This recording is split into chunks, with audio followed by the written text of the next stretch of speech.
这个冬天对咳嗽格外的敏感，全副武装的去超市买了点金桔，准备做点金桔酱在家备着，不仅预防感冒，还可以当成小零食。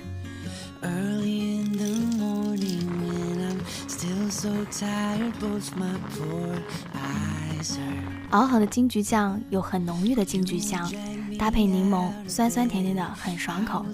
放在密封罐冷藏，还可以保存1个月左右。冬天喝上一杯，整个身体都暖了起来。